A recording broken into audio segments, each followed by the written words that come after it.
की इस मिट्टी को नमन करो, ये धरती है बलिदान की। वंदे मातरम, वंदे मातरम। 15 ऑगस्ट 1947 हाच तो दिवस ज्या दिवशी भारताला स्वातंत्र्य मिळाले। भारताने वर्षानुवर्षाच्या गुलामगिरीच्या वेळी टेकून दिला। सगळीकडे जल्लोष, चेहऱ्यावर आनंद आणि ओठांवर एक असणारा जय हिंद। पण स्वतंत्रता म्हणजे केवळ परकीय सत्ता संपवणे असा नाही, तर खऱ्या अर्थाने स्वातंत्र्य म्हणजे लोकांना जगण्याची ताकद मिळवून देणे। स्वातंत्र्यवीरांनी स्वातंत्र्य मिळवले। आज आपण त्यांना नमन करूया आणि त्यांचे स्वप्न लक्षात ठेवूया। आता आपण 1947 मध्ये स्वातंत्र्य सैनिक, नागरिक आणि डॉक्टर यांचा संवाद ऐकूया। बंधूंनो, स्वातंत्र्य मिळाले। अगं, तू एवढं खोकतेस, तिरंग्याला नमन करणारीस की दवाखान्याला? देश स्वतंत्र झालं, पण मी अजूनही रोग्याचे केदार आहे। माझ्या पोटात अन्न नाही, खिशात पैसे नाही। रोगांपासून स्वतंत्र कधी मिळणार? हो ना, स्वतंत्र मिळाले खरे, पण देश अजूनही भुकेला, अशक्त आणि आजारी आहे। हे स्वतंत्र तेव्हाच पूर्ण होईल जेव्हा भारत मधील सर्व नागरिक निरोगी होईल। आपल्याकडे तो पण दिवस येईल जेव्हा आपल्याकडे आरोग्याच्या सुविधा उपलब्ध असतील। तेव्हा केवळ आपल्याकडे स्वराज्य नसेल, तर आपल्याकडे शस्त्रराज्य असेल।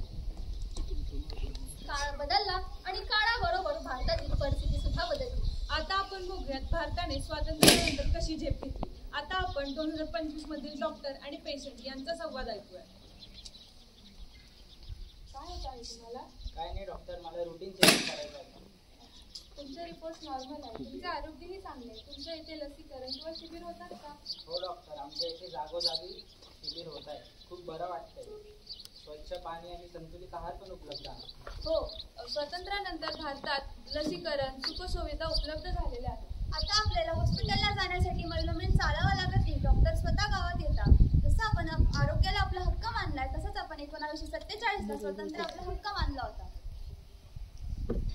1947 ला आपण नारा देत होतो की स्वातंत्र्य हा माझा जन्मसिद्ध हक्क आहे। आणि 2025 मध्ये आपण नारा देऊयात की स्वस्थ राज्य हा माझा जन्मसिद्ध हक्क आहे। निरोगी भारत, मजबूत भारत। आता आपण आपले मनोगत या भारत मातेला पत्राच्या साहाय्याने व्यक्त करू।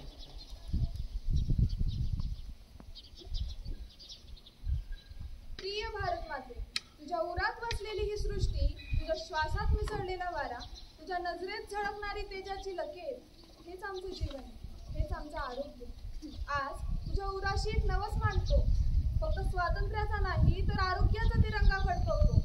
शेतात रसायने नव्हे तर निसर्गाचा सुगंध पसरावा, ताटातला प्रत्येक घास हा पोषणाने भरलेला असावा। विकसित भारत तुझ्यासाठी, विकसित भारत तुझ्यासाठी फक्त लोखंडी पूल किंवा उंच इमारती नव्हे तर प्रत्येक जीवाच्या श्वासात